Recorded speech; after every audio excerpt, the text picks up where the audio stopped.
बंधू भगिनींनो, मोदीजी तर म्हणतात, अरे 10 वर्षात तुम्ही जे परिवर्तन पाहिलं ये तो केवल ट्रेलर था, पिक्चर अभी बाकी है, अगले 5 सालों में, पुढच्या 5 वर्षामध्ये भारत आणि महाराष्ट्र ज्या प्रकारे बदलणार आहे याची कल्पना देखील आपण करू शकत नाही।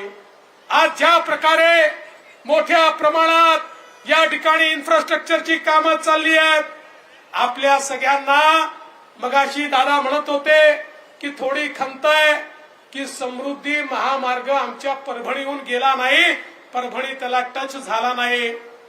काळजी करू नका, आता तशाच सारखा आम्ही शक्तीपीठ महामार्ग बनवायला हातामध्ये घेतलाय। नागपूर पासून गोव्यापर्यंत हा शक्तीपीठ महामार्ग आहे। हा शक्तीपीठ महामार्ग आपल्या परभणीमधनं चाललेला आहे आणि हा शक्तीपीठ महामार्ग केवळ महामार्ग नाही आहे, या महामार्गाच्या दुतर्फा त्या ठिकाणी आम्ही इंडस्ट्रियल क्लस्टर तयार करणार आहोत, एमआयडीसी तयार करणार आहोत, कृषी विज्ञान केंद्र तयार करणार आहोत, कृषी विकासाच्या योजना तयार करणार आहोत। एक प्रकारे जसा समृद्धी महामार्गामुळे 15 जिल्ह्यांना समृद्धी मिळाली, तसं शक्तीपीठ महामार्गामुळे पर्यटन असेल किंवा कृषी समृद्धी असेल किंवा उद्योग असतील याच्याकरता एक महत्वाचं योगदान होणार आहे। आणि विशेषतः आपलं परभणी हे संपूर्ण त्या ठिकाणी दक्षिण भारताला आणि पश्चिम महाराष्ट्राला अतिशय वेगानं जोडलं गेल्यामुळे विकासाच्या नवीन संधी या शक्तीपीठ महामार्गामुळे या ठिकाणी निर्माण होणार आहे। एकीकडे आपण त्या ठिकाणी आपल्या समृद्धी महामार्गाशी कनेक्टिव्हिटी तयार करू आणि दुसरीकडे शक्तीपीठ महामार्ग असणार आहे, या माध्यमातून विकासाची नवीन संधी या ठिकाणी निश्चितपणे तयार होताना आपल्याला पाहायला मिळेल। बंधू भगिनींनो, खऱ्या अर्थानं मोदीजींनी जे विकासाचं काम केलंय ते तर प्रत्येकाकरता या ठिकाणी आहेच, पण खऱ्या अर्थानं एक जर सक्षम खासदार मिळाला तर तो निश्चितपणे या ठिकाणी मोठं परिवर्तन करू शकतो। जुन्या खासदारांकरता आम्हीच मतं मागायचो, पण दुर्दैवाने सांगावं असं वाटतं की ते निवडून आल्यानंतर तुम्हालाही विसरायचे, दिल्लीलाही विसरायचे, लोकसभेलाही विसरायचे आणि विकासालाही विसरायचे। त्यांचा फंडा पक्का होता, निवडणूक आलं की उभं राहायचं, लोकांची मतं मागायची आणि त्यानंतर विकासाला विसरून जायचं। पण मी तुम्हाला सांगतो, महादेव जानकर असा माणूस आहे जो कर्ज रूपाने तुमचं मत मागतोय आणि एक कर्ज महादेवराव जानकर 5 वर्षामध्ये विकासाच्या व्याजासहित तुम्हाला परत करतील, हा विश्वास तुम्हाला देण्याकरता आलो आहे।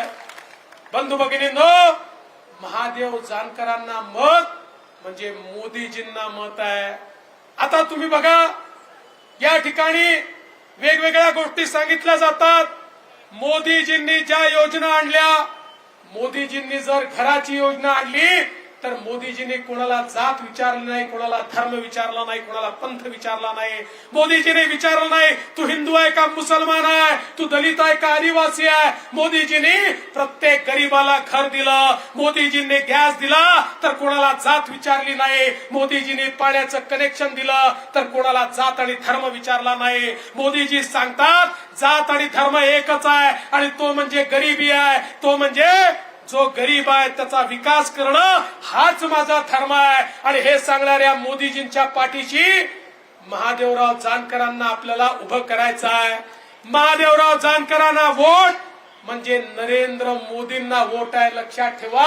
महादेवराव जानकरांना वोट म्हणजे मोदीजींना वोट आहे आणि हे लक्षात ठेवा, मोदीजींना वोट देत असताना महादेवराव जानकरांचं चिन्ह आता लवकरच येणार आहे, नाहीतर तुम्ही तिथे कमळ किंवा धनुष्यबाण किंवा घड्याळ शोधाल। कमळ, धनुष्यबाण आणि घड्याळ हे महादेवराव जानकरांच्या पाठीशी उभा आहे।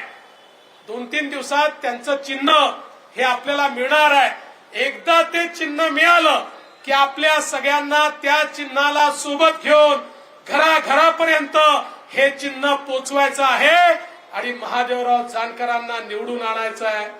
दादांनी जे सांगितलं ते मी पुन्हा सांगतो. हा साधा माणूस आहे, हा फाटका माणूस आहे. त्याच्यामुळे यांची निवडणूक जनतेची निवडणूक करा. ही नेत्याची निवडणूक नाही आहे, ही जनतेची निवडणूक आहे. आणि मंचावरच्या सगळ्या नेत्यांना देखील विनंती करतो, मी जानकर साहेबांना ओळखतो. हा इतका साधा माणूस आहे की यांना हे देखील लक्षात येणार नाही की राजकीय दृष्ट्या काय केलं पाहिजे, कोणाला काय सांगितलं पाहिजे. त्याच्यामुळे तुमची जबाबदारी आहे. नाहीतर जानकर साहेबांनी मला निरोपच दिला नाही म्हणून कोणीतरी नाराज बसलाय, मग आमची आवश्यकताच नाहीये का म्हणून कोणीतरी घरी बसलाय, असं करू नका. सगळे घटक पक्षाचे नेते एकत्रित या. तुम्ही या निवडणुकीचं प्लॅनिंग करा आणि तुम्ही जानकर साहेबांना सांगा की हे आम्ही प्लॅनिंग केलंय, जानकर साहेब या प्लॅनिंग प्रमाणे तुम्ही काम करा.